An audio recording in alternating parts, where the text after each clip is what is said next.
I'll just go ahead and go. Bye-bye, you all. It was nice meeting you, Greg. I'm sorry, Robert. I just No don't know what problem. I touched. Okay, we've got that. Okay, live streaming. Hey, Ron, could you give me a check on FaceTime, Facebook? I mean. Okay. Okay. After you, if you come around here, after you do the welcome, invocation, fallen, pledge of allegiance. Intro. Yeah. Well, we'll probably, depending on how many people we have. If we have a big crowd, we'll just pass by on that. Yes, you know, I'm with you on that, but we don't have anyone to do the invocation, fallen. Oh, that. Oh, yes, we do. Well, tell me who Okay. they are. All right. They're not on your list. It's Mark Feckety is going to do the fallen. He's going to do the fallen. If Kenny Golden's here, he'll do the invocation. The pledge will pick somebody out that looks intelligent, that knows the words. We need 2 people to hold the flag. 2 people, and there'll be more people coming in. So just pick out 2. Just pick out 2 and say, can you hold the flag? That's easy to do. I'm worried about the invocation, but that's... Don't worry about if Kenny doesn't show up, I'll do it. I've got a relationship with God. I've heard. You want to do it? Hey, come around here and say hello. Right here. Greg and Lynn. Well, Lynn knows. This is Dr. William Duke, who got his remedial education from MIT, and then he went to Penn State and taught there. And that's where he became a quasi-Pittsburgh Steeler fan. I'm certainly a fan of Pennsylvania. Hi, how are you? Way beyond terrific. How are you? That's great. You're a rare breed on this end of the political spectrum. Rare, indeed. Okay. Beyond I tell you terrific. what, you just got to get your giggles where you can, Bill. Yes, ma'am. Let me move this. Well, you look great. I like your back to your screen behind That's you. pretty cool, isn't it? Yeah, it's very nice. I love it. I love it. Are you guys going to fill us up with all sorts of information? Yeah. I'm gonna give you some anyway. Hey, Greg, I'm gonna skip the right to work stuff since you're taking care of it. Okay, sounds great. That makes sense. Yeah. That just, I mean, I could sit over here and rant for an hour, and he told me to only have 15 minutes, so I have to like rant fast. Oh no, we'll be okay.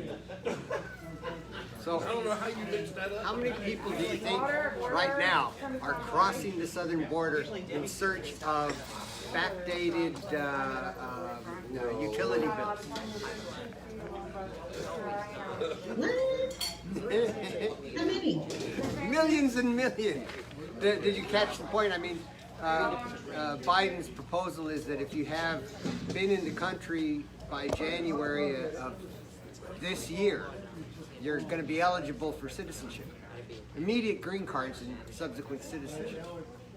Wow. So all you have to do is prove that you snuck in by January of this year. Which you can do with your utility bill, right? Yeah. I bet a utility bill or a canceled check, anything will work.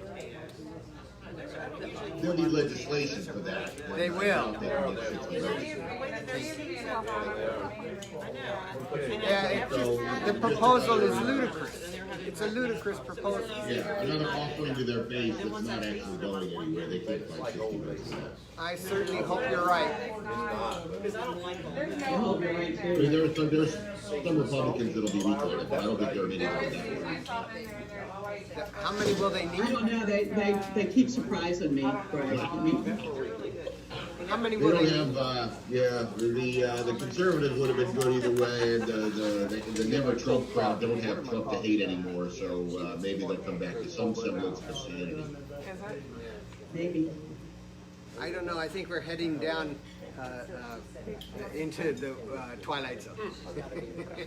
Well, They certainly want to take us there. I understand we're getting a presentation on HR 1, which is I mean, that'll enshrine their majority forever. Oh, yeah. Oh, yeah. Okay. Well, Yeah, not Dercy's their majority. supposed to be- It'll enshrine their corrupt appearance. What's going on today? Okay, let's see. I'm getting a, hey Ron? Don't let us sit here and get old. Okay, I'm getting a buzz. It's gotta be the connector. Your coffee's right there. Okay. Well, All I thought right, it's thank because he was drinking. Yeah, that too. No, it's got to be the microphone cord. I'm getting a slight.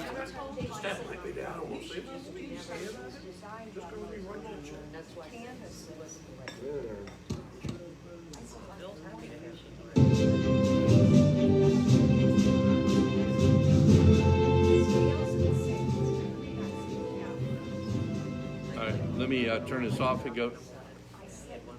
You hear it? I do.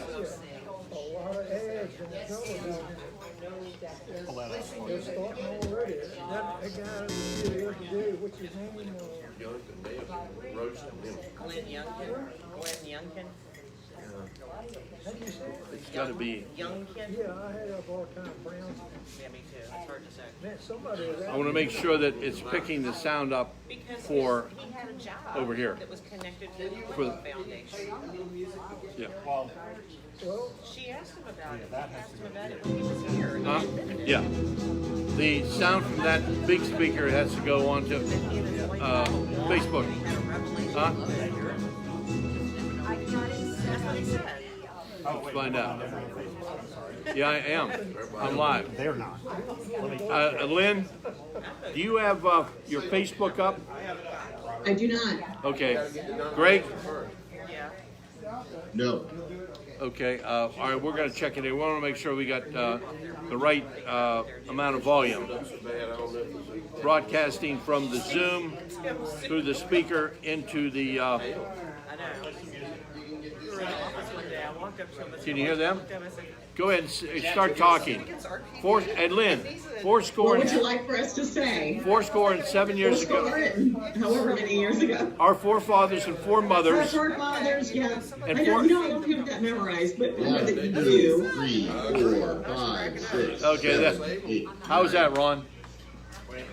10, 11, 12, Yeah, how many 13, seconds? 14, Lynn, can you hear me when I talk into How this many? microphone? 17, 18, 19, 30. 20, 19, Oh. 18, 17, 16. Okay. All Got right. it? Lynn, can you hear me when I'm talking to this microphone? Barely. Barely. She can barely hear me. Okay, then.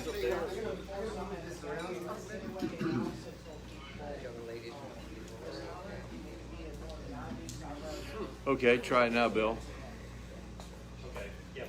Okay, testing 1, 2, 3. Can you Yeah, I guys can hear on? it better now. That's a little better, yeah. Thank Yeah. you. Not great, but it is audible. Yeah. Try it one but more yeah. One more time.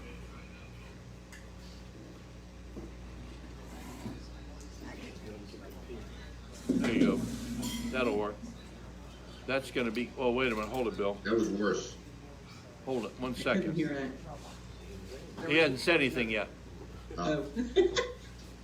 Okay, try That now. would explain it. Yeah? Testing 1, 2, 3, 4. I don't know. No. I don't know. You didn't hear anything Not the better? same as before. It didn't seem better? Yeah, about the same. About the You know same? where they are? Well, you won't be saying that much. I mean, But they need to be able to know that they're on. well, they know they're on. Where are they? Where are they broadcasting from? Lynn's from near the Tennessee border, and Greg is from where? Fairfax, Northern Virginia. Northern Virginia, Nova. Yeah. He's in Northern Virginia. And she's over near the Tennessee border. Okay. 1, 2, 3, 4. All right. Robert, why don't you get us started? Aren't we at 9 o'clock? No. Oh, we're not? No. 8:54. Oh, well, we have 6 minutes to party. Yeah, where's Dercy? Good question. Yeah. Well, he doesn't have to be here at 9. Who's she looking for? Dercy. He's with FreedomWorks.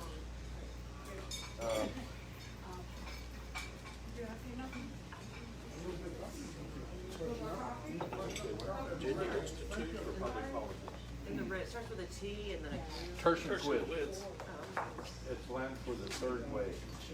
Oh, okay. Or 3 waves. Oh my God.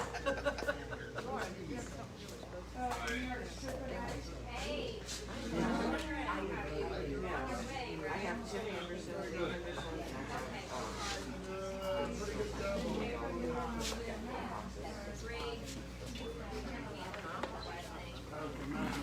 So Greg, then I will, when Lynn comes on, I'll be taking myself totally off. And if you want to do the same thing, so she'll just be featured on there. Sure. And then when you come on, then you turn your camera back on. So let's go ahead and test this. What? Dercy says 5 minutes. 5 minutes, Dercy will be here, okay. Okay. Yeah, she brought you. You Okay. don't really get that much toast. Um, Oh, Mark gets extra toast. okay, Lynn, okay, perfect. She brought him 4 pieces. Is that okay? Perfect, yes. Or do Oh, you no. want just a black screen? No, that's good. Let me take mine totally off here. I don't think you can take it totally off. I mean, you Yeah, I can, I just did. no. You go up to the little 3 buttons, Yeah, it's a setting on the Zoom app that says to hide the non-video participants. but it also at the last down it says hide self-view. So if you do that, Greg, it takes your bell off. Where is that?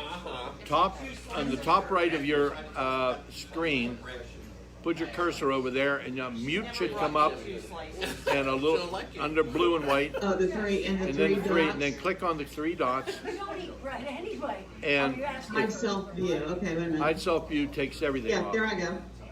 How do I get that? You're still on. I don't see myself anymore. Well, we How do I can get my view back? just go to self-view. I mean, do the same thing over again. Oh, show self view. Okay. No, it's on the top right. Okay. Under view. I got it. Yeah. Okay. Okay, no problem. All I right. can do that. Am I Now up first? you're up first. It'll be a few minutes yet because we have to do the pledge and all that. Okay. And Greg, if you hide yourself and take the bell off, Lynn will be right in the center. And do it. No, not yet. I did the hide self-view thing. Let's see.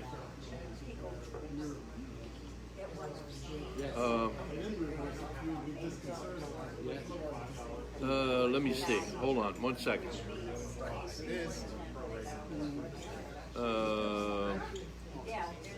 Hide And non-video. I can't see myself, but I can still see your still. There we go. I got it. Okay. Now, Yeah, now you have to hide non-video participants. yeah. Okay, so now, if either one of you, I'm going to record this anyhow, which reminds me, I'm going to, hey, no, not, Ron, remind me to hit record before we start so we can upload it to YouTube and then I can send them, yeah. Yeah, I'll yell at you. thanks.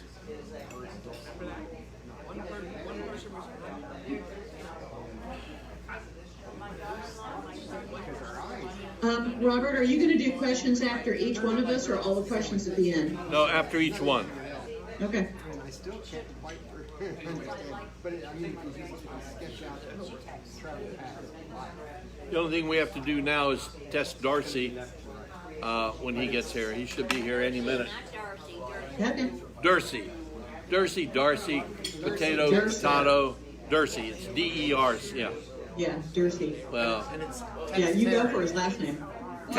Textera? There you go. Yeah. Mr. DT, let's call him DT. He wants to be called DT. Yeah, DT. Hey, Oh, your date? You are what? Hey. Oh. I label me. Oh, yes. I recognize the fan with the face on. I mean, what, you know, whatever. Yes, sir. You've been here before. Yes, yeah. sir. And you're on, yeah, with her mask on, face on, mask on. Yeah, you're working, you're with, Yes, officially. with, David Bartholomew. Bartholomew, yeah. Yes, sir. It's Well, the well, morning. I know. I've had my coffee. Yeah, you were back over here with all the guys. Yes. Yes, I remember. Oh, Yes. they remember too. Yes, and they've officially ostracized me, but now I'm Team Kirk. It's fine. Okay, Fine. fantastic. All right, sir. well, welcome. Thank you. We're going to get started in a few minutes. We're waiting for the last speaker who come down here from Yes, sir. Northern Virginia. Oh. Which speaker? We got three. Which speaker from Nova? It's going to be Dercy Okay. Teixeira. Okay. He's with FreedomWorks. Okay. And Lynn Taylor is the president of Tertium, Quids, and the Virginia Institute for Public Policy. And Greg is with the National Right to Work. Okay. Oh, that's And, good. Yeah. and there's Dave Bartholomew. He's the guy with the blue Yes, mask sir. on. He's a Boston fan. Oh, and I love they got beat. Hey, you always say, "Hey, what happened to the Penguins? What happened to you?" Happy? Good? I got food, I got hot sauce. That was a good game.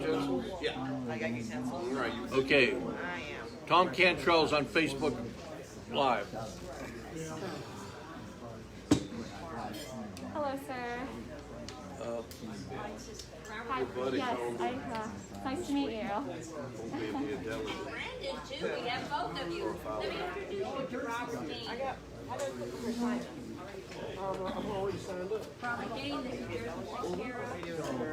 Dercy Dercy Teixeira. And Brandon. Teixeira, right? And Brandon. Hey. Okay, that's right, Dercy. I don't have to do, I said I have to do a sound check. It's going to be here. Never mind. We got too much going on.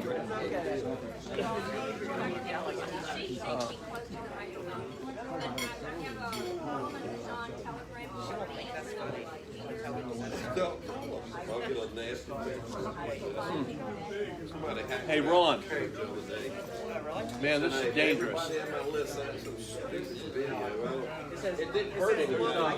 Yeah, it didn't hurt anything, but I've gotten that from what about about 10 right different into people. the car? So of course my son who knows everything, he went back in there and found out that somebody was logged into my account with some Android phone. He says, "Watch this," and he boom, he blocked it out. He said, "Okay, you're okay now." Really? Because usually you just change your password. And he just blocked this dude out. Thank you, you guys.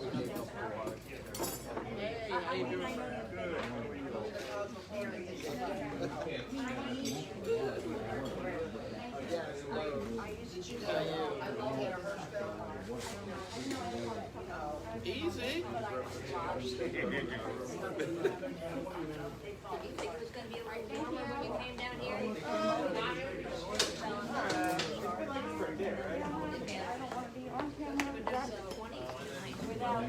Okay.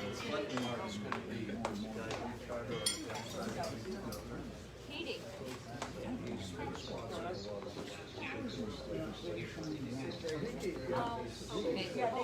It's worse if I don't have to.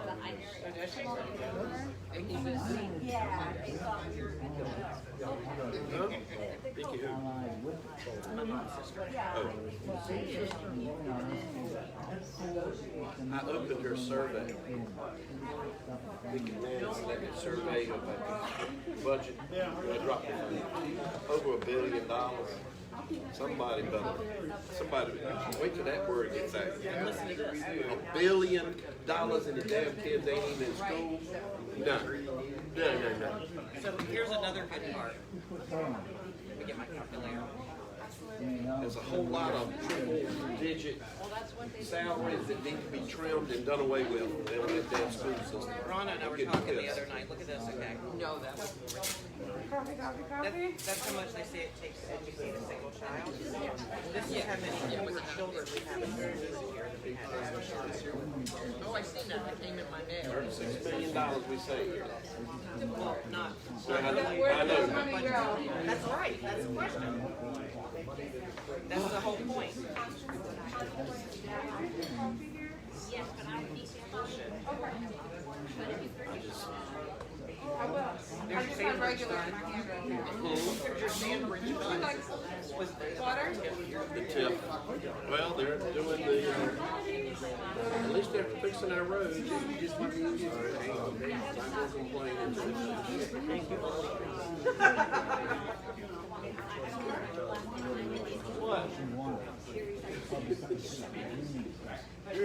What? I want to know what happened between Bobby and Sabrina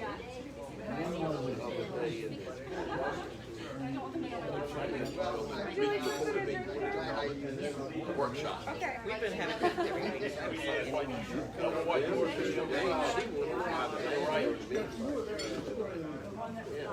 I don't appreciate you talking to me, blah, blah, blah, blah.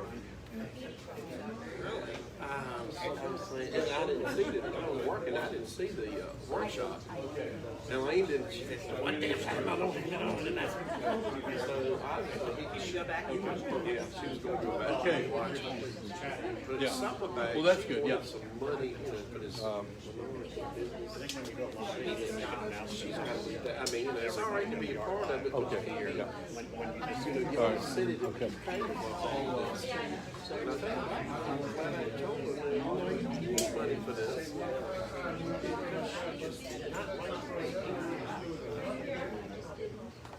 Bobby kept his cool. I could tell he was hot. He said, "We will discuss this further and in person." That's a good That's hilarious. Okay. Mr. Dean, What? the time is above your head, 9:06. Oh, yeah. I can't see that far.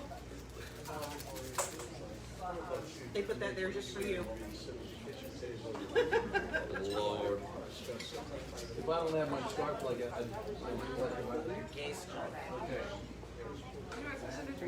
Looks like a gay.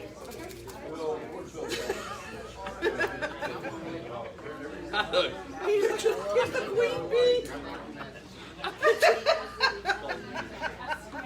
Good morning, everyone. Who are you?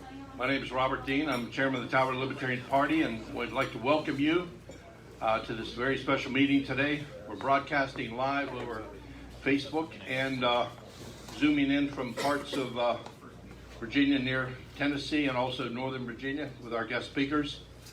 So this morning we'd like to do the invocation, then followed by our dedication and remembrance of a fallen warrior, followed by the Pledge of Allegiance. So if everybody would like to rise for the invocation.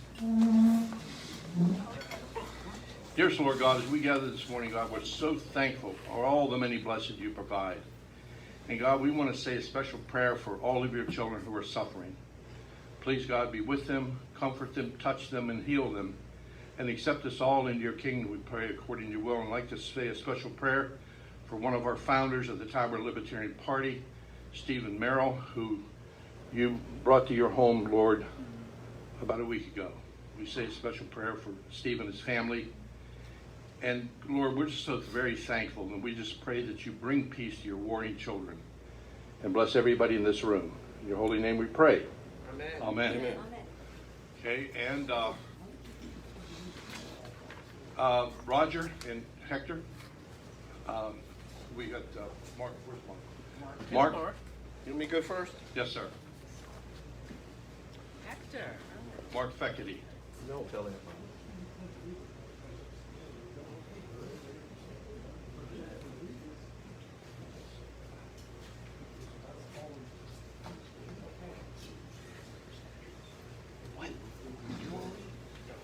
I got it.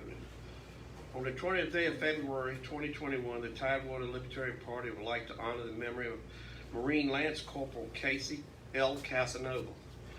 Marine Lance Corporal Casey Casanova, 22, of Macomb, Mississippi, was assigned to the Combat Logistics Battalion 1, Combat Logistics Regiment 1, 1st Marine Logistics Group 1, Marine Expeditionary Force from Camp Pendleton, California. Casey died May the 2nd, 2008, serving during Operation Iraqi Freedom in Karma, Iraq, while supporting combat operations when the Humvee she was riding in hit a roadside bomb. The road near the town of Karma, Iraq had been quiet for months. It seemed like a routine patrol along the right outside of Fallujah. But shortly before midnight on May the 2nd, a roadside bomb killed Lance Corporal Casey Casanova along with 4 other Marines. Casey was the first woman in Mississippi to pay the ultimate sacrifice in combat in Iraq. Casey had called her father several hours before, telling him, quote, "That is very boring over here. There's nothing on." Casey joined the Marine Corps in 2006. She was a radio communications specialist and deployed to Iraq February the 14th, 2008. It was her first deployment to Iraq. She was expecting a promotion to corporal in June and was engaged to marry another Marine she knew from Camp Pendleton. Lance Corporal Casey Casanova will be remembered as a kind-hearted woman who sang like an angel. She received the Navy Cross, the Mississippi Medal of Honor, and and a Purple Heart. She was buried at the Adams United Methodist Church Cemetery in the Auburn community with full military honors. Lance Corporal Casey Casanova is survived by her mother, Paula Caruth, and her father, Chris Casanova.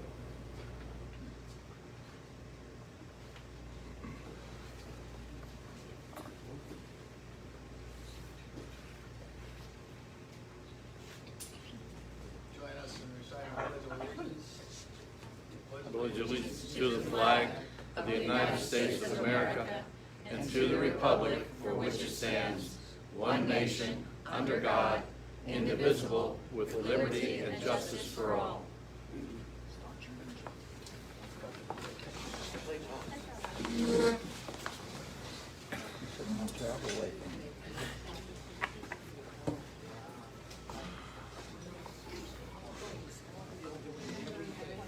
Keep it.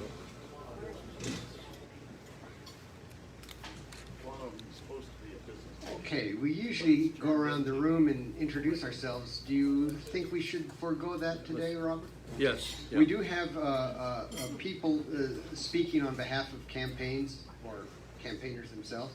We have Esther speaking for Kirk Cox, not right now, but there she is right there.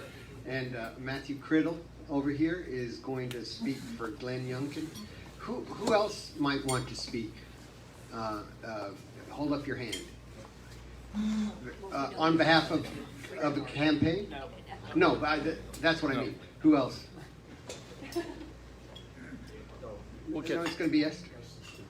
David is not speaking. No, Esther. Esther is. Okay. Anyone else? No? Okay, We'll get 'em. that's good. Come in. Thank you. So, we're going to hear some very interesting remarks. First, from Lynn Taylor, who is the president of Tertium Quids. You know her for the Tuesday morning group meetings in Richmond. And there she is right there.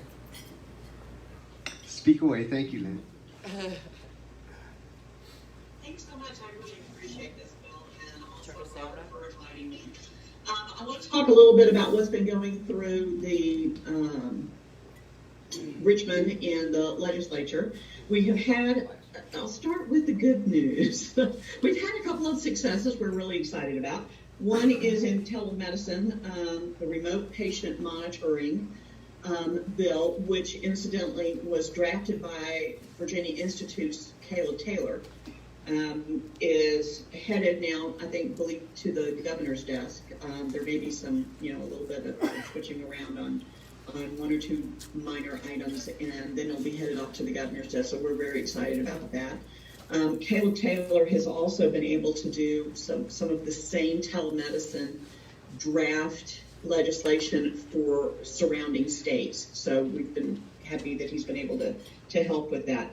We also owe Kel the national popular vote yet again, and we are so happy and want to thank everyone for what they did in calling and trying to get this stopped. We certainly don't want to give up. I mean, we're giving up so much as it is. We certainly don't want to give up our votes to California. I mean, the real issue here is trying to keep Virginia from becoming East California. We also killed the return of the death tax because it comes back every year. It's been on for a number of years now, but they just keep wanting to bring it back. Now we talk about the way that voter fraud can come about. The third party can distribute or assemble the ballots. They have to put ballot boxes out. They're no longer witness signatures on absentee ballots when they come back in. However, regardless of what goes through with this, I believe that Biden has pretty much put through or they're working on it through H.R. 1, where the election issues will not be state issues. And I know that you have someone else who's speaking about that, Robert, so we'll wait on that. Additionally, some that are still up for grabs now, but we think will go through, unfortunately, is the court packing is in a House Judiciary Committee it was on Friday, and I believe it's been moved to Monday. Unfortunately, a lot of these bills are going down right along party lines. This would move the appeals court from 11 to 17 immediately. So that's not a good one.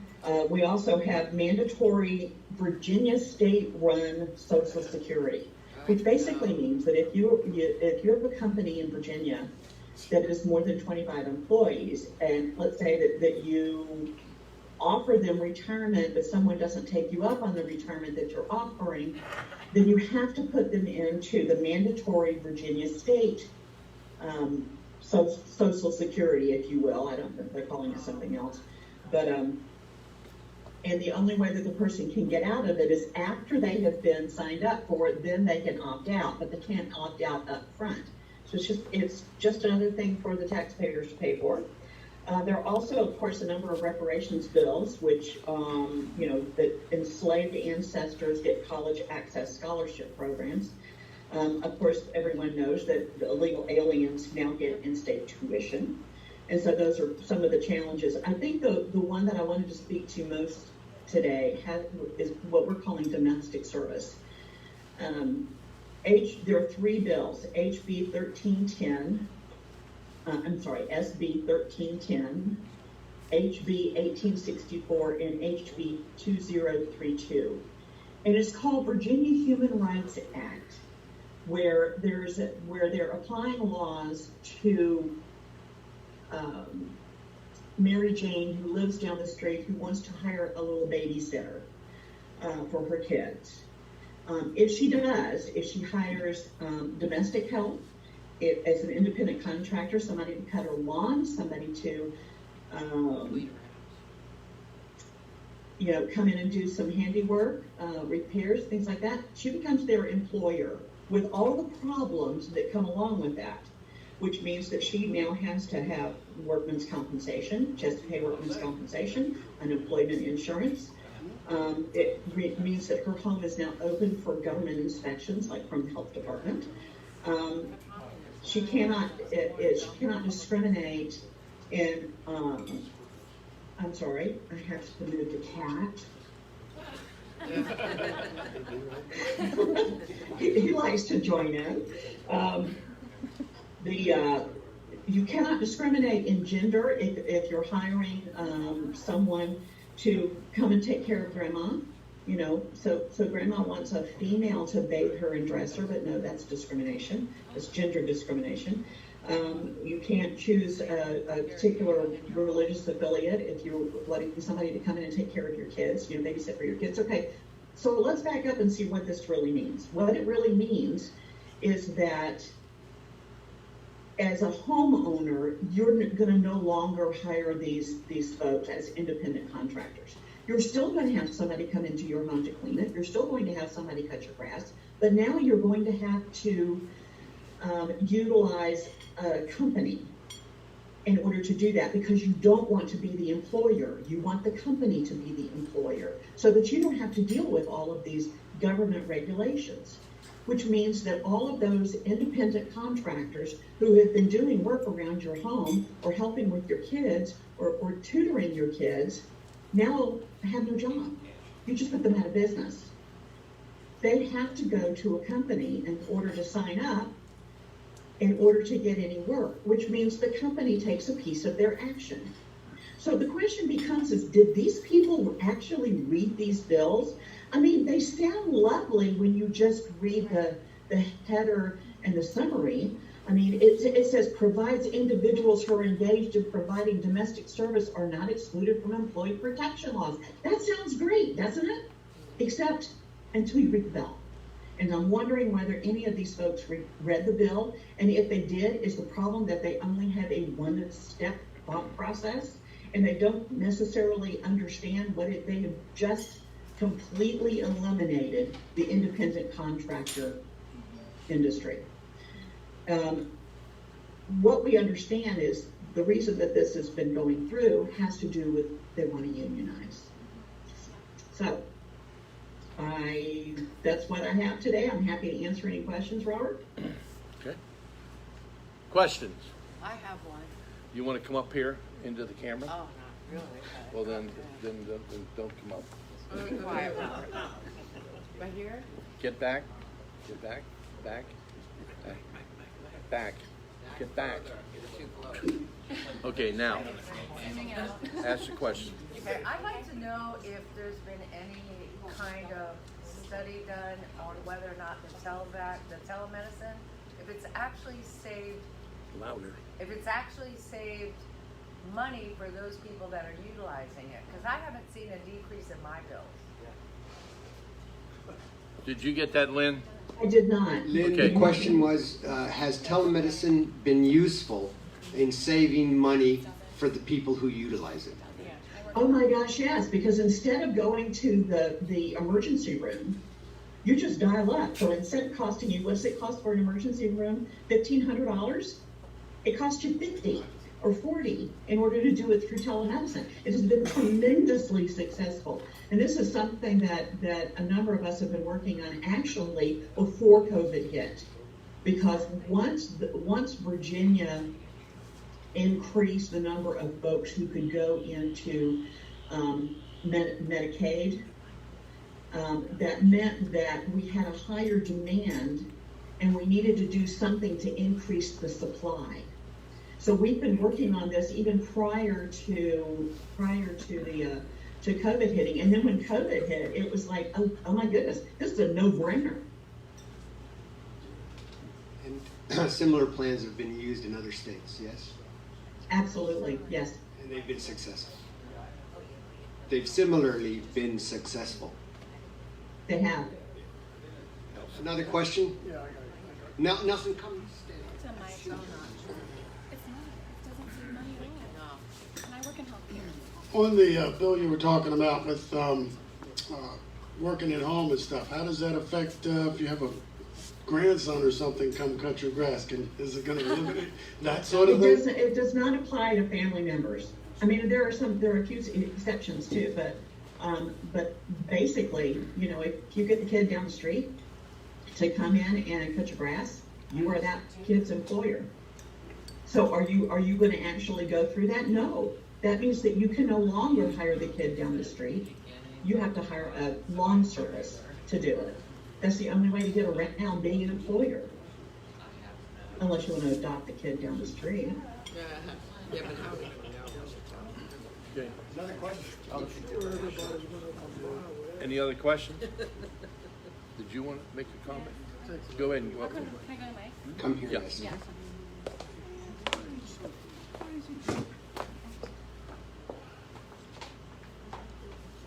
Hi, my name's Esther, and I have worked in healthcare in the capacity of a medical technician, and I didn't know if the telemedicine provisions account for troubleshooting when the provider can't even conduct a video conference with their patient and they end up having a phone call, which could have been done not during an appointment, and the patient has to pay the copay anyway. And in that way, it does compromise quality of care, and I'm just curious to know if that has at all been addressed in this legislation. I don't know that I have a specific answer to your question. I do know that quality of care there are rules and regulations for quality of care and opportunities for you to sue doctors and nurses in hospitals and things like that, that will apply to telemedicine as well. So it's not necessarily in this bill, they're already there. The laws are already there. Thank you. Robert.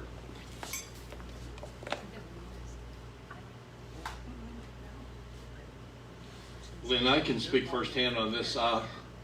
Back last year when I was getting ready to have my procedure to see if I had bladder cancer and take biopsies, the nurse practitioner, we set up the time.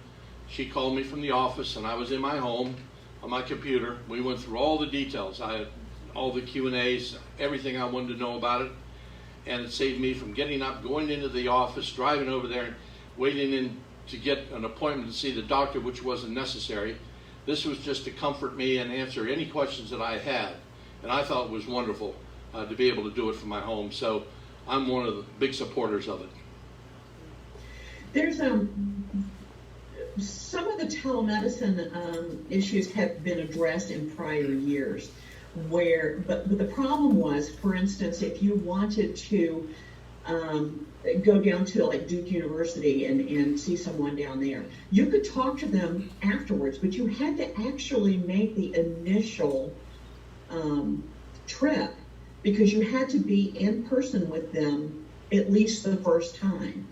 And now with some of the telemedicine issues, you don't have to be in front of them that very first time, and that's a big boost. I mean, these professionals are first and foremost the professionals. If they actually need to see you or they think that you need to be seen, they send you to the emergency room. They don't just stop because you're on the phone with them or on Zoom with them or on Skype with them. They are professionals and they act the same way. I think that this has been like a no-brainer that this would actually work well for folks, and it's less expensive. Doctors love it, hospitals not so much, because they were really enjoying that $1,500 when you walked in. But it makes sense. Lynn, this is Bill Duke. Perhaps you could comment on the use of all the wonderful new small devices that are available, the apps on your telephone that can be integrated into your Zoom meeting or whatever it is that you're doing with your doctor. Did you want to say something about that? Because I think that's a tremendous future. It is. And we had actually a gentleman who is a scholar at Mercatus come. And what he had on his phone was he could just put his two thumbs on his phone and it did an EKG. That EKG was sent over to his doctor's office so that he didn't have to, he was in Richmond, his doctor was in Northern Virginia, so it's in real time. It's not that you have to stop, I have to get an appointment that's 2 weeks out, then I have to go to the appointment, and then I get to do the EKG. I get to do the EKG now. And if I need to, I can do it 10 minutes from now so that I can see it, my doctor can see it. It's just, our technology is phenomenal. Why wouldn't we use it? Yes, you can do blood tests with that too. Hey, so if there are no further questions, I think we should thank Lynn very much for this. Thank you for having me. Thanks for taking the time. Of course, you can stay on and watch our next speaker, Dercy. Yes. And I will. Very good. Very good. Thank you. Thank you. Dercy Teixeira is from FreedomWorks, and he is the grassroots director. He does a wonderful job. I've been to several of his meetings up there in D.C. where they treat you like royalty. Thank you. Good morning. How we doing?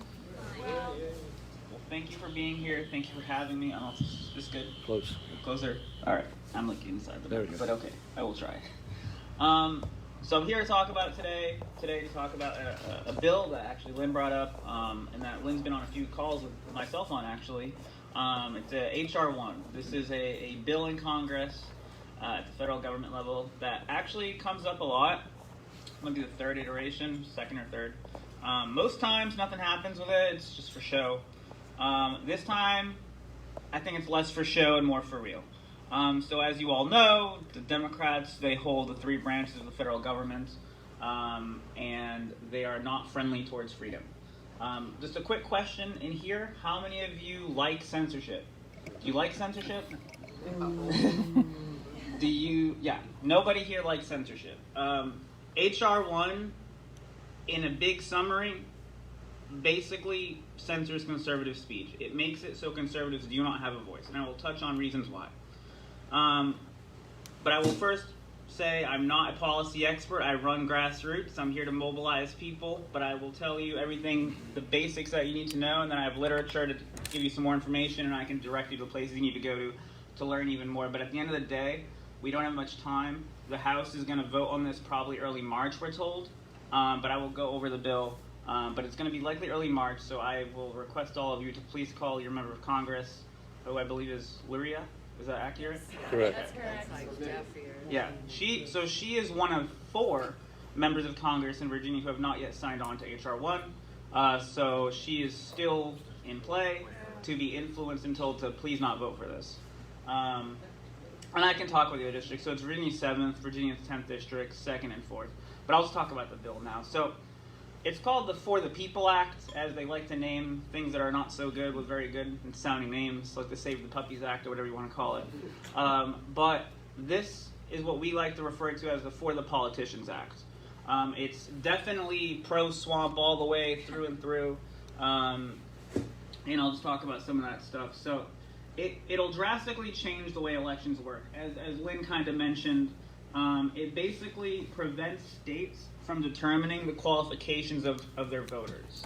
And basically, this can affect voter ID, so they can make it so, you don't need an ID to vote. And the Constitution gives that power for the states to basically determine how their elections run. So if you want to imagine, it would basically say the federal government can tell Virginia what to do and how to run their elections. On the redistricting side, which is also an election issue, it basically would make a panel of, I believe, 3 judges to redistrict congressional districts at the federal level for the country.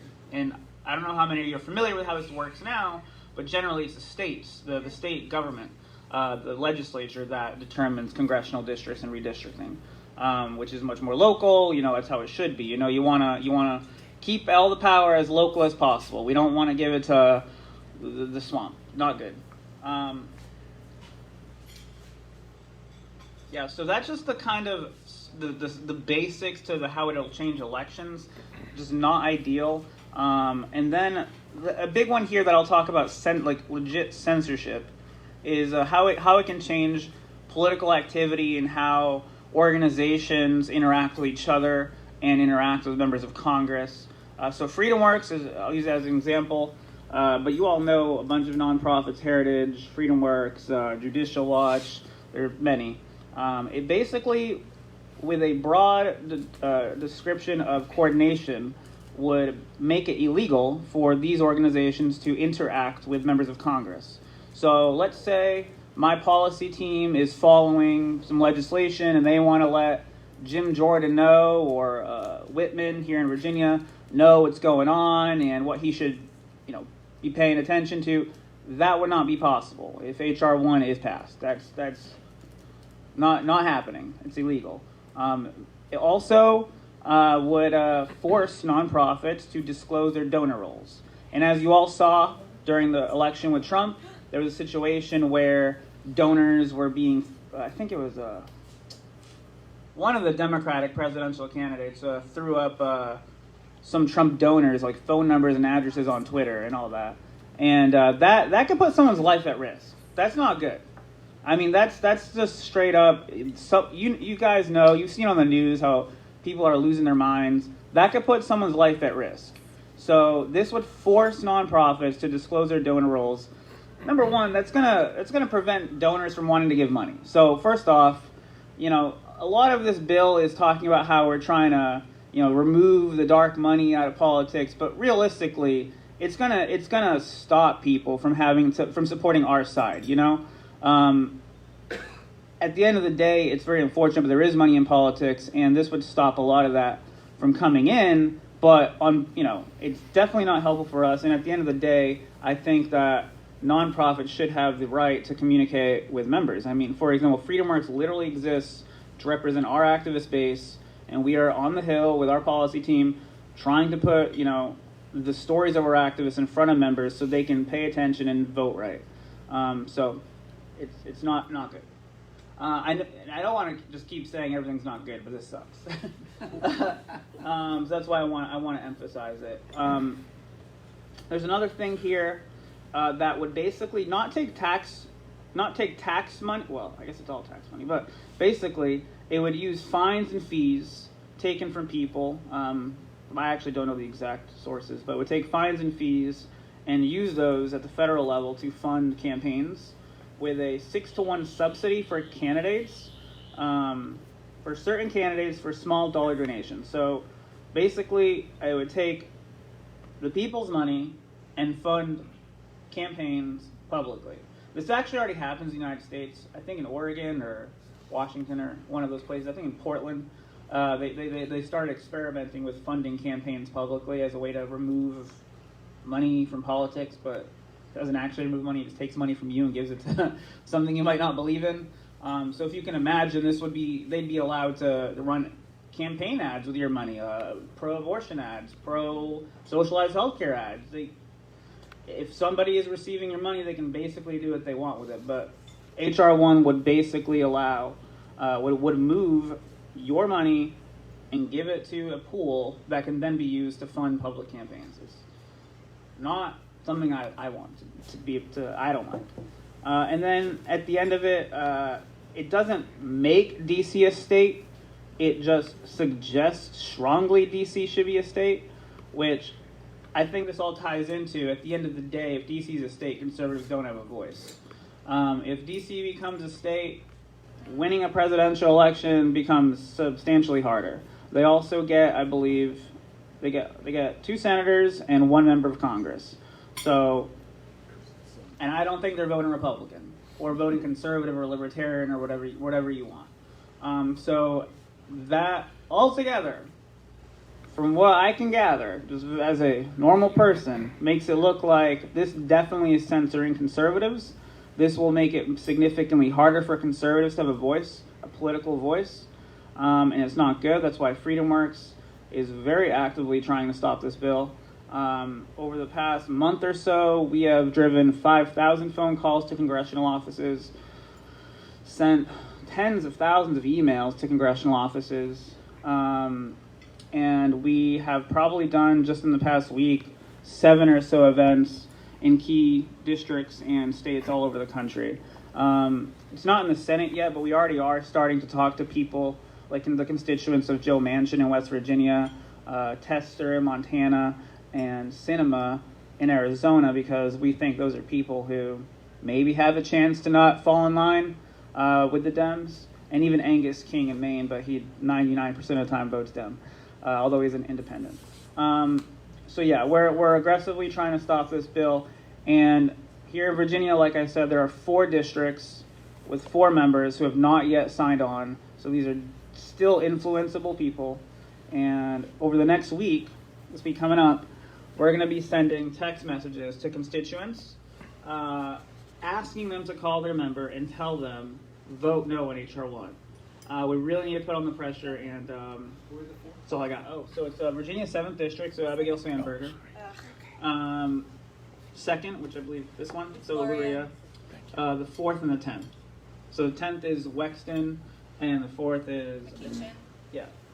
So yeah, we're aggressively doing this. I have literature at the table there. Also, I can tell you right now, if you want to look up their number, you can. But if you want to also text, I believe it's unmute to 41490. It'll just text you a link where you can get connected to their office. So that's all I got. Questions? What was that unmute thing? Unmute to 41490. You just text it. Yeah. And it'll connect you to, well, it'll send you a link to contact the office.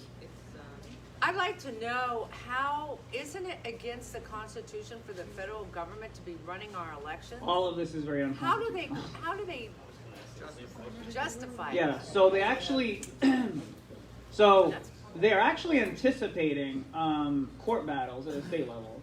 And I don't know all of it. My colleague talked about it last night, but I can't recall. But I can get you information if I give, if you can email me, and I'll give you the email. But they are anticipating a lot of court battles. So they've written stuff into which anticipates like all that. But again, I'm not a policy expert, but I can get you the information. So if you want to write down the email, it's just grassroots@freedomworks.org, and I'll connect you with our policy team, and they can give you all that. But I do know that they are anticipating a lot of legal problems. So they know it's unconstitutional. Similar to Obama, like, let me just say, a lot of people say Obama's dumb and all this. Obama's not dumb. Obama is a constitutional lawyer. Okay? He very well knew, very well, that he is breaking the Constitution left and right. These people don't care at the end of the day. So, you know. Yes? I just want to really thank y'all for taking this on. We were having a conversation earlier. The biggest threat right now to a free society is are the First Amendment violations. People afraid to speak, afraid to associate. Thank you so much for leading the charge on this. Yeah, it's thank you, but it's not even just about things you can't say, right? Like at the end of the day, if they diminish the value of your vote or basically make DC a state by giving 2 senators and a member of Congress, like that's not good for the conservative side. So your political voice is also, definitely diminished. Dercy, this is a prime example of exactly why we do not need multiple issues in a single bill, House resolutions or whatever. Virginia, as you know, we can only have one issue per bill. And when you lump all these things together, it really sticks it to the taxpayers. Let me ask you one other question. There was a controversy a couple of years ago where someone released the names and addresses and everything of concealed weapon carriers. Were perfectly permitted, and they released them. I think they put them in the newspaper somewhere. Does any part of this bill have the capabilities of forcing police departments to open up that information to the general public? I don't think so. This focus is more on the nonprofits or engaging in political activity. But yeah, so I mean, literally any though. I mean, I know a lot of Tea Party groups that are filed as C4s, and as you all know, the Obama administration targeted Tea Party groups, and this is basically that all over again. Yeah, we killed that bill when it came across the General Assembly to do that a couple of years back. Okay. But I don't think the police stuff. All right. Yeah. But again, like at the end of the day, right? If this happens at the federal level, this just gives ideas for the locals to do very similar. So potentially, right? If you allow something like this to happen, then the Democrats at the local level are like, oh, okay, let's try that. So. Yeah. But I'll just repeat again. If you do want to contact your representative, if you just text unmute to 41490, it'll give you a link and connect you there. I actually think it might give you a number. I didn't make it, but I think it might give you the actual direct number or a directory that'll transfer you. But yeah, I appreciate you all for having me. I do have literature that you can definitely pick up, and I have some signs actually. If you like signs, or if you could please take a photo so we can put it up on social media. The sign just says something like, "I will not be silenced." I would very much appreciate it so we can get the word out there, and I will absolutely tag your member of Congress and let her know that the constituents don't want this. So thank you so much. Thank you. I'll take some of that literature. Yeah, I really take some. There's a reason why these groups like FreedomWorks are sitting in Washington, D.C. on K Street. It's because they can walk over to the Capitol and talk to the representatives. I, for one, have felt comforted by the fact that these very competent and erudite young men and women at FreedomWorks are able to do that. I'm not going to be able to drive up to DC all the time and catch the ear of anyone. So I'm glad that they're there, and the idea that they would not be able to, they would be prohibited from speaking on our behalf as members to anyone in government it's appalling to me, just appalling. I guess somebody knows better, maybe. All right, so thank you, Dercy, very much. Are we now going to speak with Mr. Greg Mourad? Is he ready? There he is. Very good.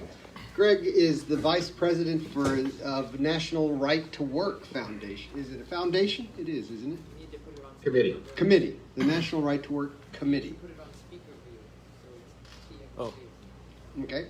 And as we get our cameras coordinated here,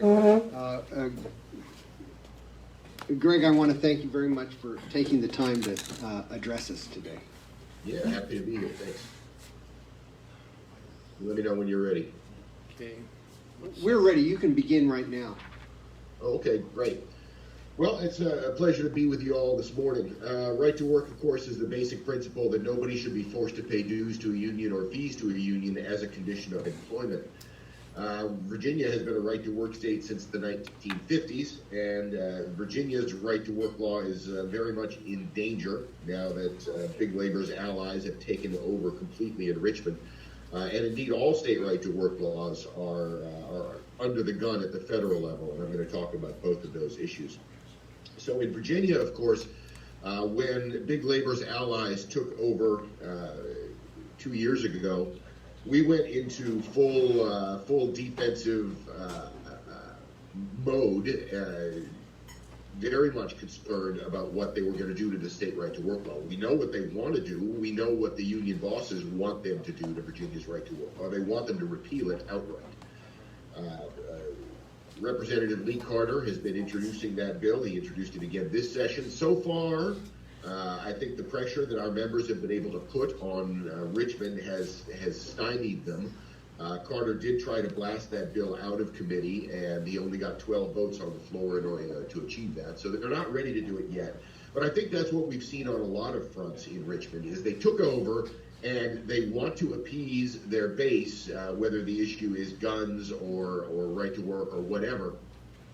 But they also know that their majority isn't all that big, and they are worried about an electoral backlash. And so what they're doing is testing the waters on a bunch of issues, and that's absolutely what they've done on the labor front. Carter introduced that right to work bill, but it's not gone anywhere yet. And of course, we're past crossover, so anything they haven't achieved yet this year is not going to happen this year. But other things they tried, big labor tried to get a bill through that would allow teachers to go on strike. That also went nowhere. However, they have achieved a couple of things. As Lynn mentioned, that domestic worker bill, that bill's primary goal is to make those people unionizable. They want people forced to pay union dues. And even if they can't force them by law yet, the unions, as everybody knows, still has all kinds of pressure tactics, and they're allowed to do all kinds of duplicitous things to get people to sign up and then never let them go. And so all of that is really about forcing people into unions. The other thing that they did get through this biennium is last year they passed a measure that repealed Virginia's long-standing ban on government sector union monopoly bargaining. That means that localities now can begin setting up systems of monopoly bargaining for their employees. That's a very bad thing on a number of levels. From just a public policy perspective, the whole monopoly bargaining model was designed around the private sector. And as bad as it is, as damaging as it is in the private sector, it is so much worse in the government sector. In the private sector, at least, what you've got is unions and employers bargaining over how to split up corporate profits. In the public sector, what you've got is unions and politicians elected by unions deciding how much of the taxpayers' money they're going to give themselves. It's a totally different model. There is no incentive to keep things reasonable because it is very hard to drive the government out of business. So you're left with a situation where the unions very quickly become the most powerful force in state government or local government, and then they elect their own bosses and sit on both sides of the bargaining table fleecing the taxpayers. So that's where we are now. Localities where the unions have a big enough footprint or are willing to throw enough money at municipal or county elections are going to be, again, trying to organize their police, their firefighters, their teachers, custodians, well, you name it, government employees. The SEIU and the NEA and all these other unions are going to start coming in and trying to do that. And it's, of course, been a financial disaster for every state and community that has ever done it. And you see in places like California and New York and Illinois and Connecticut, city after city and some even states on the brink of insolvency because they give away so much of the taxpayers' money and future taxpayers' money in the form of generous pension obligations that are just unsustainable. And so that's going to be a big consequence to Virginia. Now that said, as I said before, all of that is really testing the waters. And what we need to make sure happens now is that these people that voted for these sorts of things and want to vote for much, much worse face a serious electoral backlash. If they don't face any consequences, if none of their friends lose in November, they're going to be coming back at us in January of next year so much more aggressive, it'll make our heads spin. The right to work law really will be on the chopping block at that point. They'll be ready to repeal it. They'll not only allow localities to have monopoly bargaining, they will force it on localities, and they will mandate it for state employees as well. You name it, on whatever issue we're talking about, that's where they're going to be going. So it is really critical. We are mobilizing our members now, and will continue to be mobilizing our members so that they can help hold these politicians accountable for what they've done and what they want to do. And so hopefully everybody else that has concerns about Virginia policy will be doing the same thing. So that's the Virginia side. At the federal level, of course, again, big labor's allies have taken over the Senate and the White House. They already had the House with Pelosi in charge. The Senate filibuster remains our salvation, so far at least. Doesn't look like they have got the votes at this point to exercise the nuclear option and blow away the filibuster. And so even though they are pushing all kinds of truly terrible legislation, right now it doesn't look like they've got the votes to blow away the filibuster. Manchin has said he won't do it at the very least. And probably Sinema is very nervous about it, and 4 or 5 other Democrats would be very nervous about it. That said, I fully expect to be in a running 2-year battle in the United States Senate every time there's a major policy objective that the Republicans are successfully filibustering. There's going to be a call from the left to say, enough's enough with the obstructionism. We have to get rid of this filibuster so we can actually enact our agenda. And every time it happens, that push is going to get a little stronger.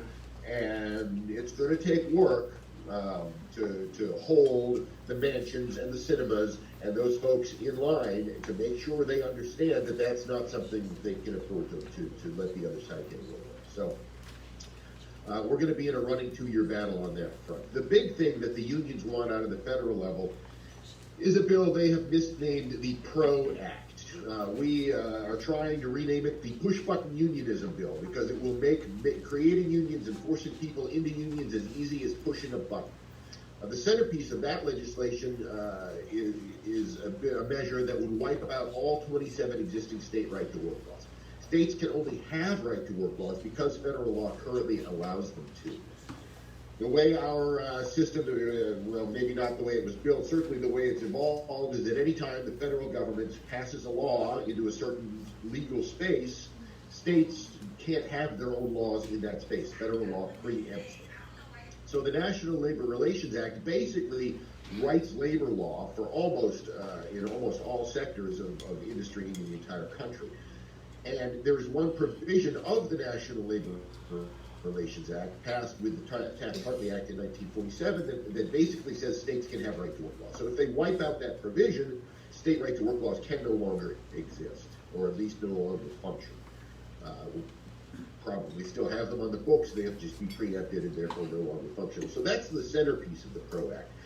In addition to that, it rolls together every big labor power grab that they have dreamed up over the last 50 years, including the push-button strike bill, which stops employers from replacing striking workers even during a purely economic strike. It includes unionizing independent contractors, like we talked about with domestic workers in Virginia. It includes card check provisions, which would allow the unions to organize without even the minimal protection of a secret ballot vote. Binding arbitration on first contracts, so if the union and the employer can't come to an agreement on a contract that they're all willing to work under, the federal government will appoint an arbiter who will then come in and say, okay, well, this is the contract you're going to work under, and you as the employer don't have the ability to say, no, you know what, I can't turn a profit that way, I'm going to have to, you know, I would have to shut my doors. You just have to either find a way to make it work or shut your doors. On the flip side, the employees don't get a vote on it either, the way they normally would on a contract. So that's a disastrous provision. Something they call the joint employer standard, or rather a perversion of the joint employer standard that affects most, obviously, franchised operations, like, say, for example, McDonald's or Chick-fil-A or whatever.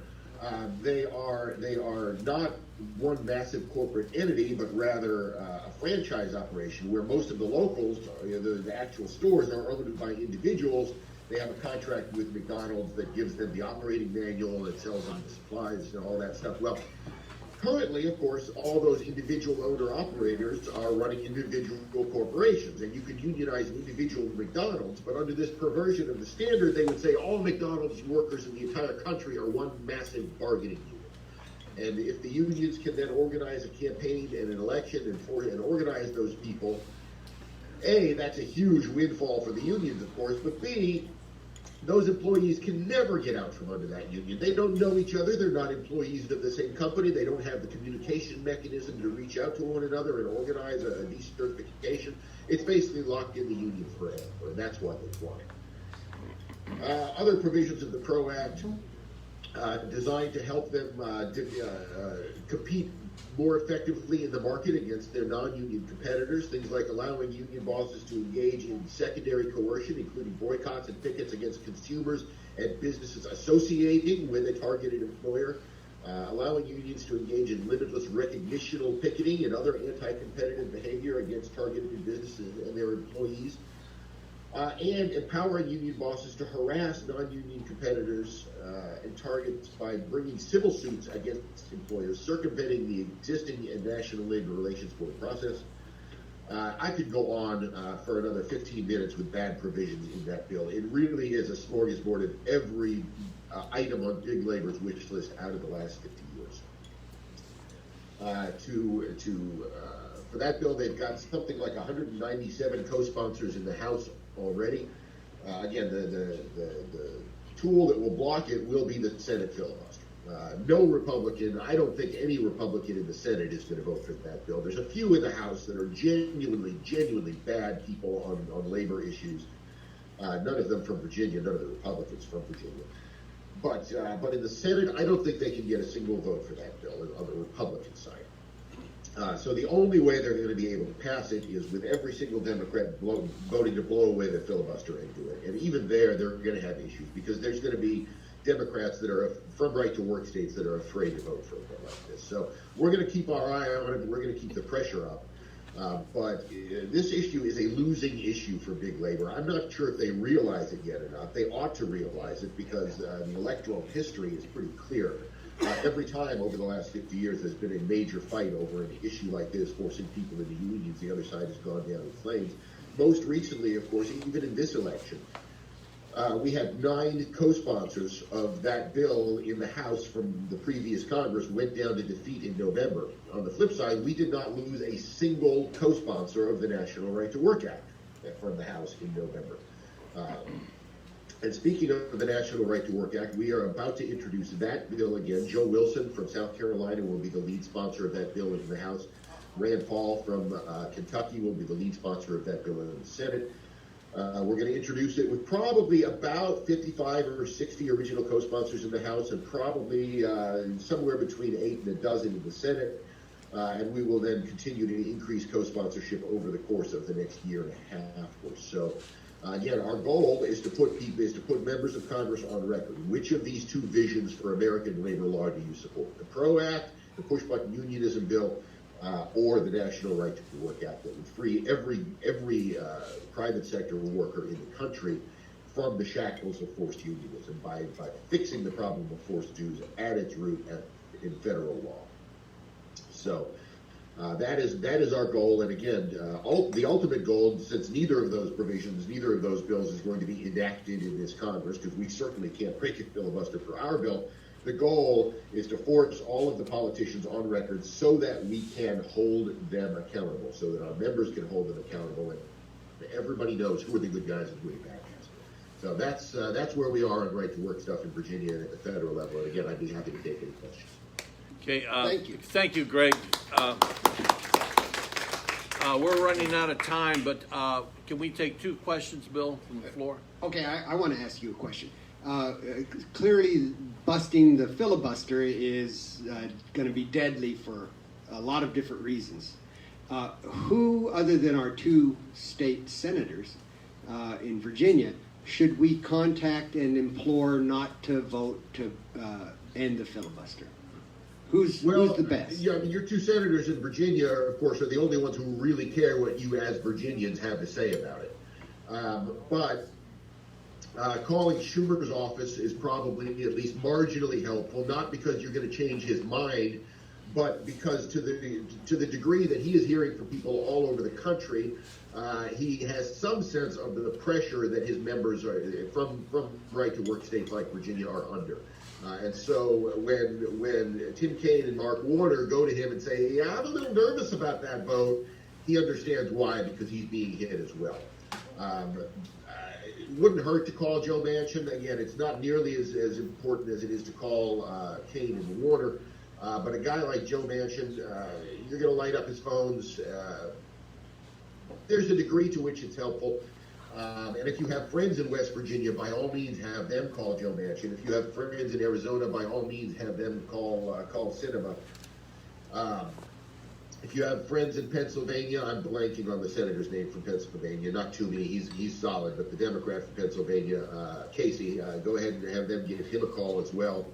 Those are probably the big 3 in terms of Democrats from Republican-ish states that have to worry about their next election and would be uncomfortable doing something like this.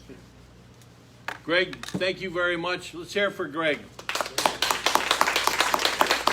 Thank you, sir. Okay. At this point, I think we're going to...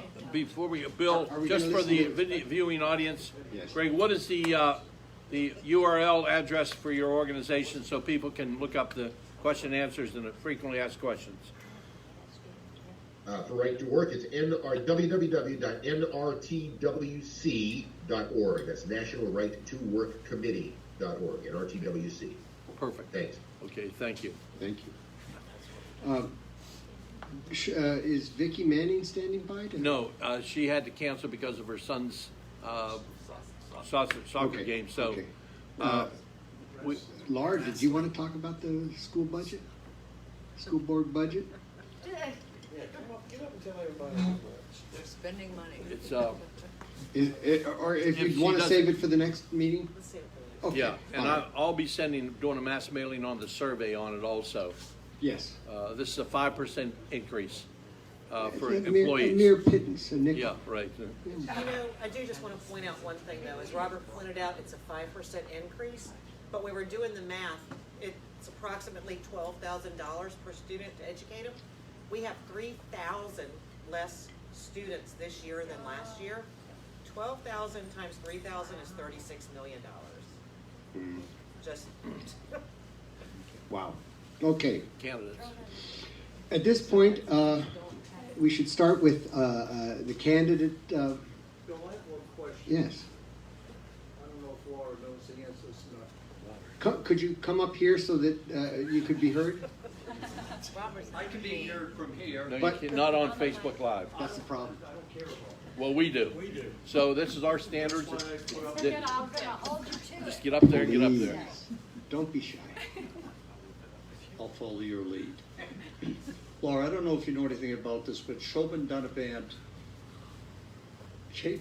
Ben Chapin from up north, and I think Joe Morrissey had a bill in the Senate. And what it said is if your kids are not in school in September, you don't get any of the state education money because they're not paying you to have empty schools. Do you know what happened with that, or are you aware of it? I am aware of it. I have not checked on it in the last few days, because I was following it since someone taught me how to follow these bills on LIS. But I am not aware of where it has gone, where it is at this point. I do believe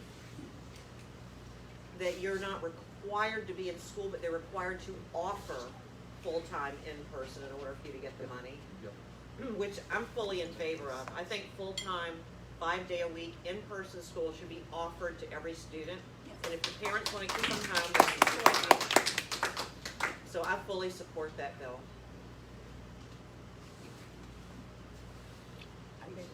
Okay, very good. Enough of that. We'll hear more about it perhaps next week, 2 weeks from now.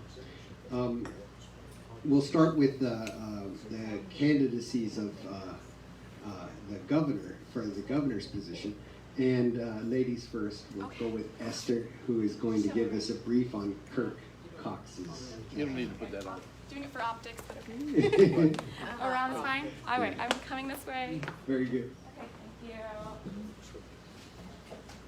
Watch out for the wires. Yes, ma'am. Hello, good morning. My name is Esther, and I am proud to support Kirk Cox for governor.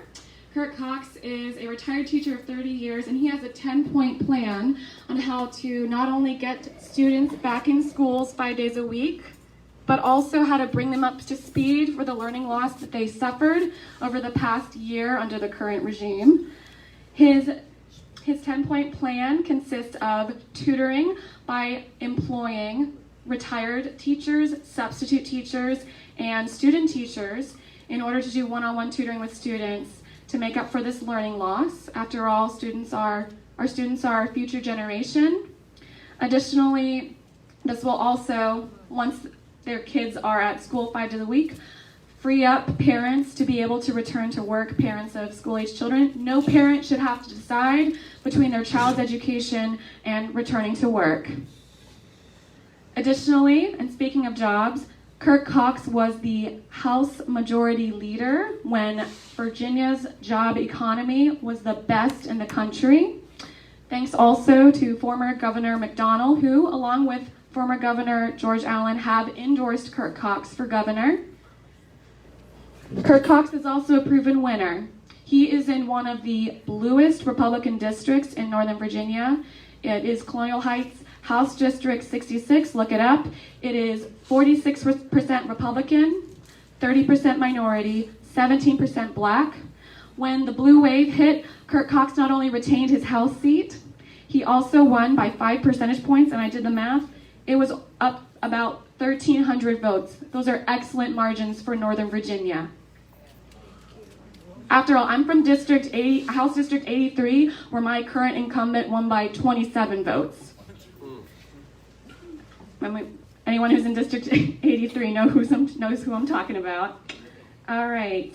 He also has an impeccable pro-2A and pro-life voting record. He has the highest rating by the NRA and the Virginia Citizens Defense League, affectionately known as the VCDL, Guns Save Lives. When Governor Northam made his barbaric statements about terminating a pregnancy up to birth and after birth, at the time House Speaker, thank you, David. He stepped down from the dais of that position and broke tradition, but he held the governor accountable for making these remarks that minimize the sanctity of human life as we know it. And as a naturalized citizen of the United States and a Chinese international adoptee, the pro-life platform is extremely personal and important to me. So please consider voting for Kirk Cox, who will revive jobs. The education is a proven winner in Nova. We need to win in Northern Virginia. Okay, the numbers don't lie. And he also is unafraid to stand for our conservative, or in this case, libertarian principles that align with our biblical principles, okay? So please consider voting for Kurt Cox for governor. Thank you for letting me speak. We are circulating clipboards for you to sign up. Please consider writing a D next to your name if you'd like to be a delegate to vote for Kurt Cox in the convention. Thank you.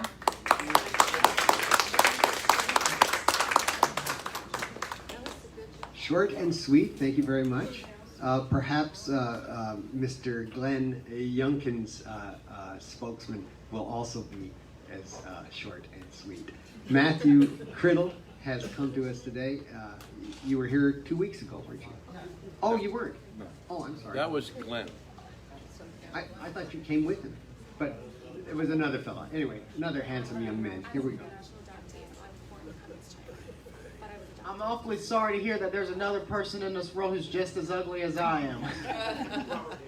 Let me, before I forget, let me do this the right way. And here's a reason why I'm wearing this hat. I have hopes that if we can get Glenn in as our nominee and as our governor, he is going to be the Donald Trump of Virginia. And here's why.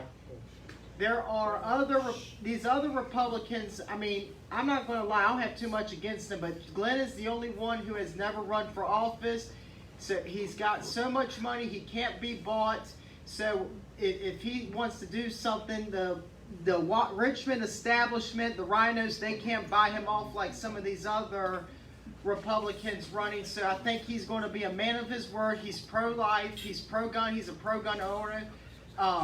Evangelical Christian, Trump supporter, will not raise your taxes. So I'm all on board for Glenn, and I think he's got what it takes to win this state. Now, there is one thing I do want to bring up. There's this issue about the Carlisle group he was associated with. I'm not going to lie. They told me how to answer that. It was 8 or 9 in the evening. I was tired. I wasn't paying half attention, but I'll read you a text someone sent me, and then I'll give you my own piece, and then I'll wrap up because I know y'all are ready to go home. He's one of the most successful businessmen in America. Of course he's done business with China. Because of the unions, America has shipped all of our jobs overseas. Donald Trump also worked with China. Who was Trump's point person? Carlisle. Trump congratulated Youngkin in the Rose Garden for successfully dealing with China. The only candidate you know how to deal with China is Youngkin. And so that's what my boss told me is the answer. And then I want to add my own piece. So I'm a Christian man. I'm honest. I'm front. I'm blunt. So I'll just tell you how I honestly feel. So I'm a diehard Trump person and conservative. If I had any question or concern about Glenn being a rhino or having connections with the Clintons, or some sort of corruption, I wouldn't be here working today. So if you see me here working on this campaign, it means either one of two things. One, either they haven't filled me in on all the dirt in the campaign or I'm in trouble, or two, Glenn's a great guy and he needs to be our next governor.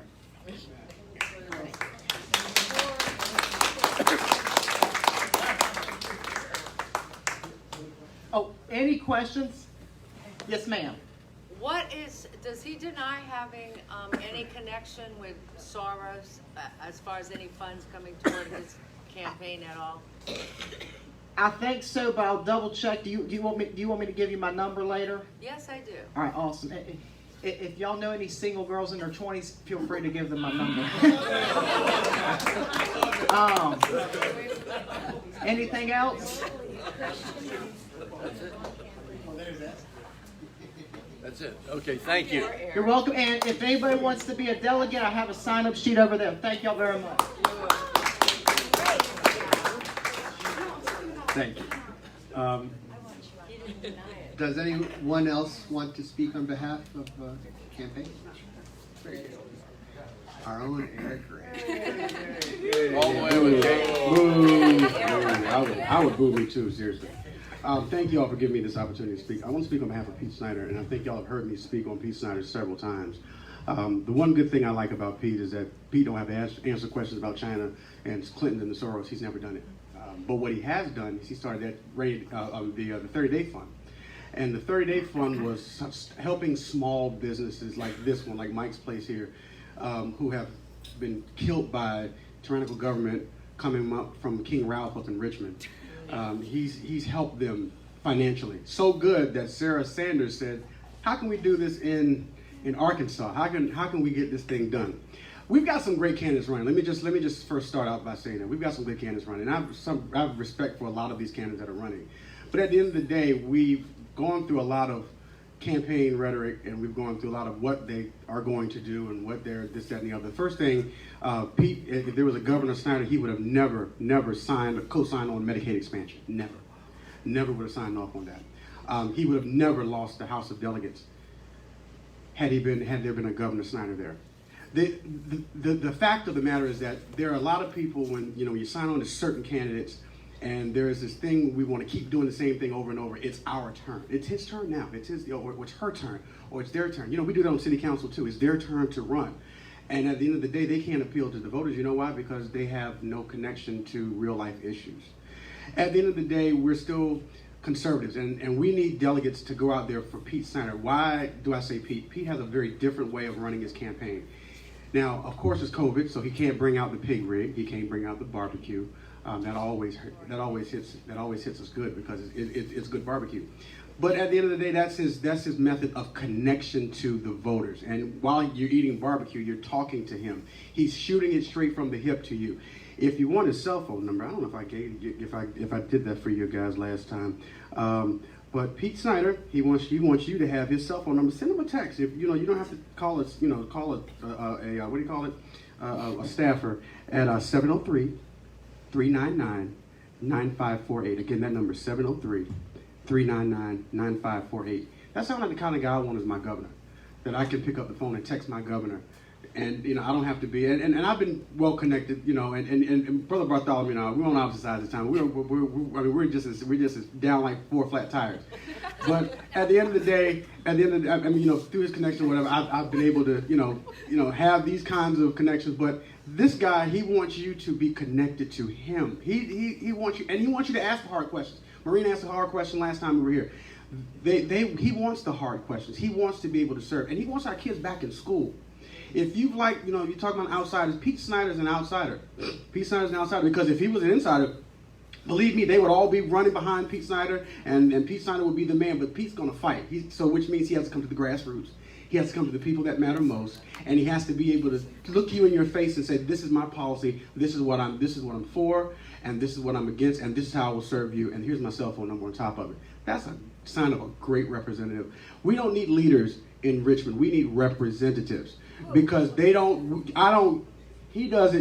work for him, he works for us. And that's what we need representing us. So we want to make sure that if you can all find it in your heart to whatever the way, I don't know much about the whole convention method at the moment, where they're going to go with it, but please sign up and be a delegate. Please sign up and vote for Pete Snyder, because Pete Snyder, at the end of the day, when he didn't win his lieutenant governor's race in 2013, he was out there for E.W. Jackson, which means he's party first.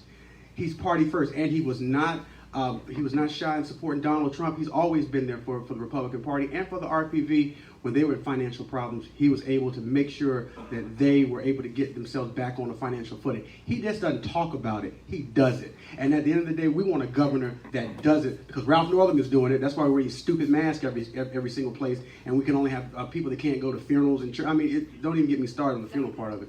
But we want to make sure that we have a great governor, and Pete Snyder is that guy. I respect every last one of the other candidates. They're great people, but at the end of the day, we need to change the course of this Commonwealth, and we need to get back to the 2009 win days when we were winning with with conservative candidates, and we need Pete Snyder.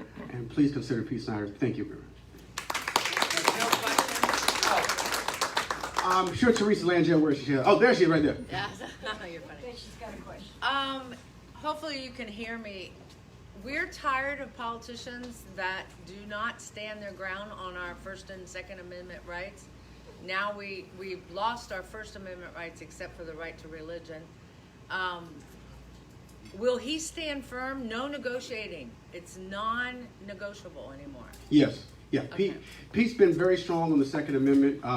He's been very strong on the First Amendment as well. And if you talk to him, if you call his cell phone, please send him a text. He will certainly answer that. He will certainly answer.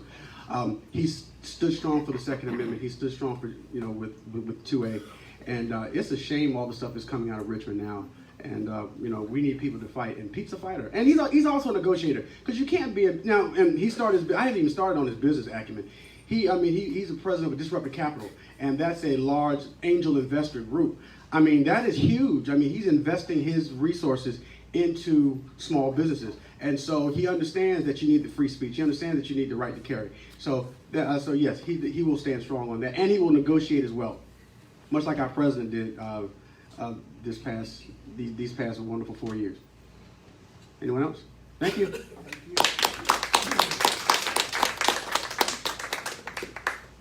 There's no more issues to discuss, except I should say that there's a bright side. If DC becomes a state, maybe we can donate the Northern Virginia counties to make it at least a reasonably sized state. All right. Announcements. Oh yes, announcements from the floor. Come up front. Please come. Oh, because you're going to make me come up, man. Of course. You don't want people. You don't hear people. Here.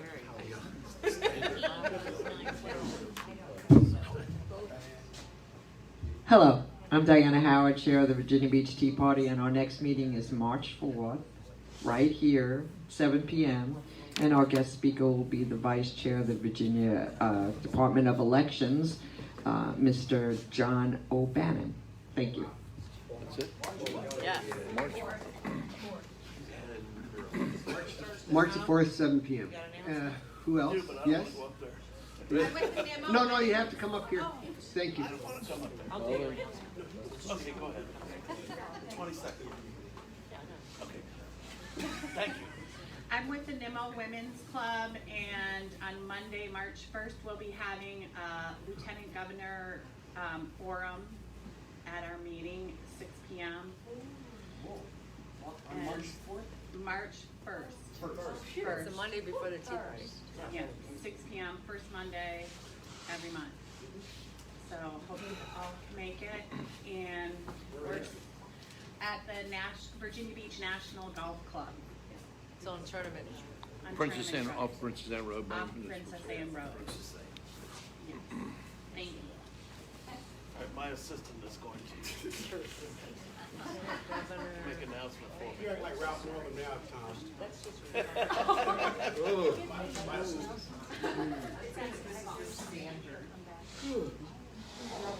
The 912 First Landing Group, we meet Tom's group here, meets the fourth Monday of every month, and so this month it's meeting on the 22nd, this coming up Monday, 6:30 p.m. at the Why Not on Great Neck Road. We got the back room. We're going through the Hillsdale College series of how Congress is supposed to work and why it doesn't. So join us Monday night. Okay. Thank you. Thank you. 6:30 p.m. Why Not on Great Neck Road. Thank you, Laura.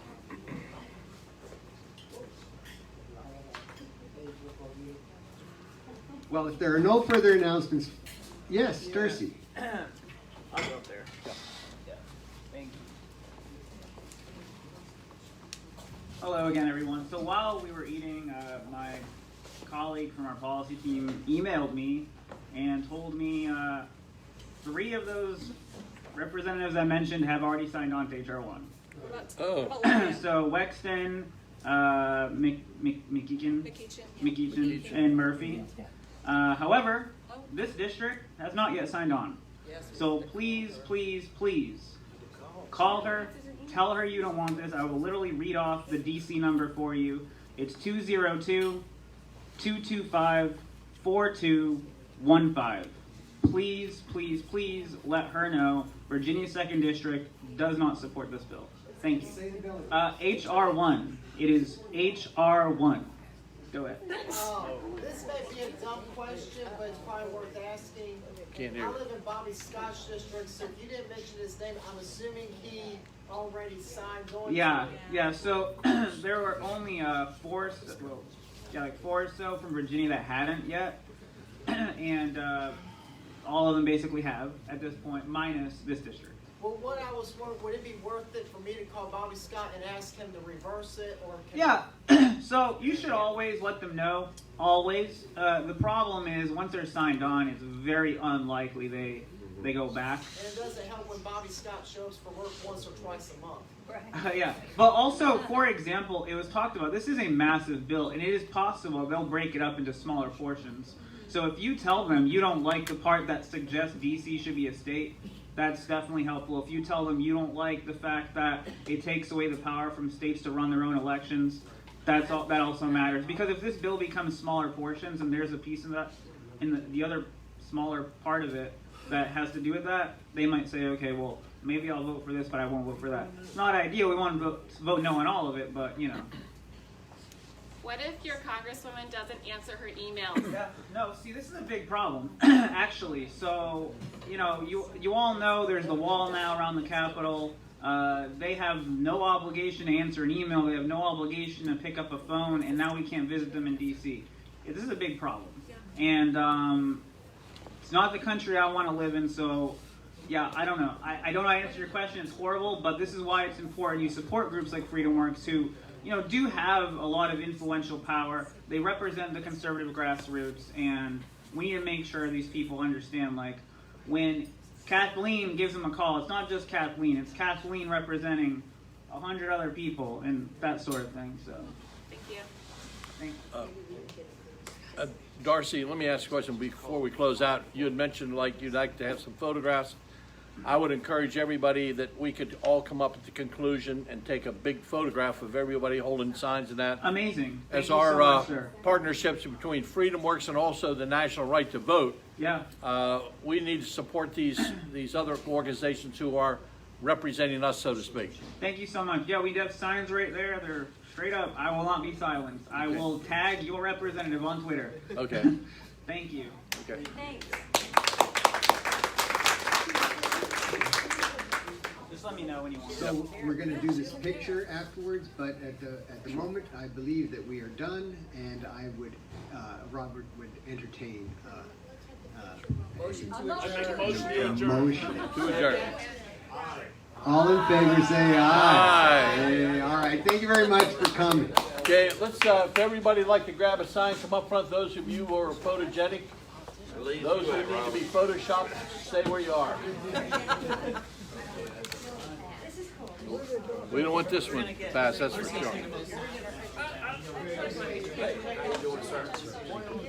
Sure. She made me sign again, even though I talked to you.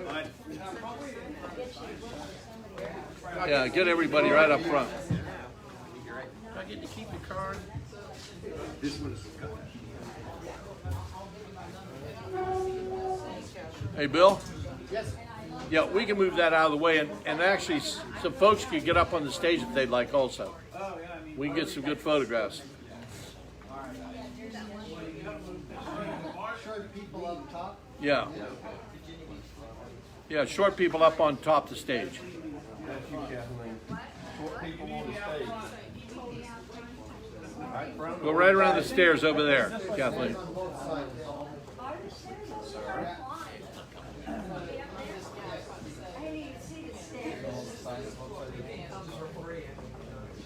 Anybody else need a sign? Oh, fantastic. Okay, let me see what's going on here. Where am I? Trying to get Esther. She signed up. Turn this on. If we can get a little bit closer, I'm gonna. Takes time to shut down, doesn't it? We can't do that. Oh, cool. Okay. You got it. All right. Yeah, I did. Come on, anybody else? Hey. You got it. All right. Last call. Last call. All right. I'll be in a separate one. I'm Robbie Friday. We know that. The sign?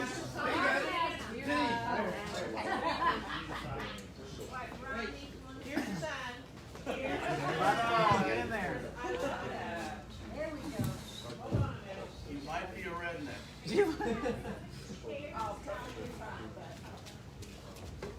Yeah, do we need to get them closed in more? Yeah, let me get up here basically, too. this is the cutoff. So he's kind of the cutoff. So if you guys can all... Yeah, if we can get a third row in the front, I think that'd be perfect. You may need to move back a bit as well. I can. You can sit down. Yeah, you can be crippled together. Go on hobbles together.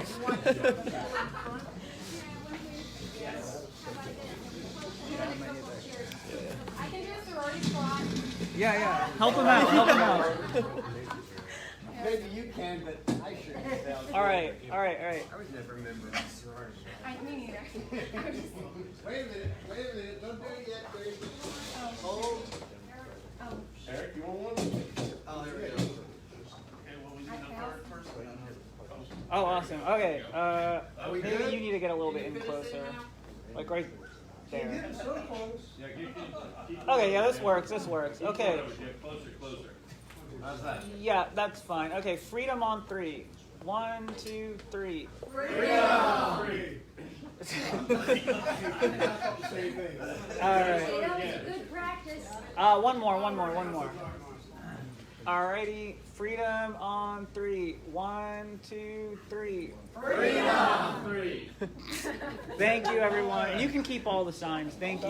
Oh, I like And it. I think we have more literature. I've always wanted one of those. Yeah, if y'all want more information on HR1, we have one pagers here. More than welcome to take More them. literature.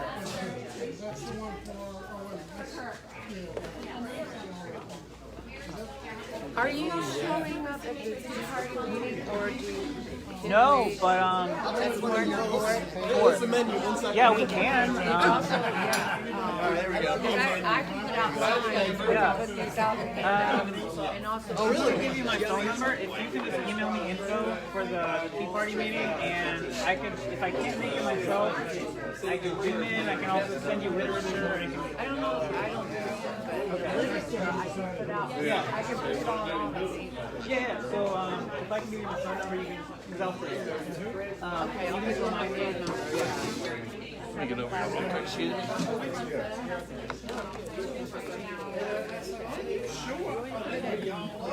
I'll put your number. I'll put your number. 757. Hey, Ron. It's when Page on Facebook, okay, and also a website.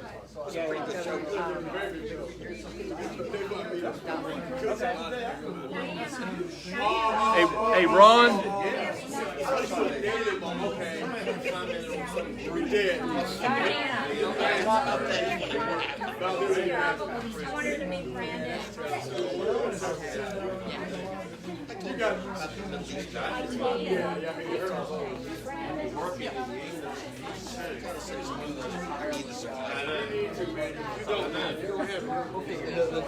Hey, Mark. I'm not getting any sound for my music. I agree. Really nice. You want to plug back in? Yeah, just real But they quick. still know how to turn it, though. They still know how to turn We it. gotta get it with a different candidate. Robert, they still know how to turn it. You know how to turn the phone. I want you to meet Dercy. There we Hi, go. Dercy. They're both FreedomWorks with Diana Howard. I get your emails. I do. I get the text alerts. We're getting there. Speak for the first time in person, opposed to just hearing him on a televised ad. It was refreshing. I was waiting for the meeting time. Because it just, yeah, it makes such a difference to be there in person as opposed to having a proxy there. Because you have to have a really good proxy. So I understand what it takes having a representative as opposed to making up this experience. But he will be here next in Virginia Beach next week. Finish.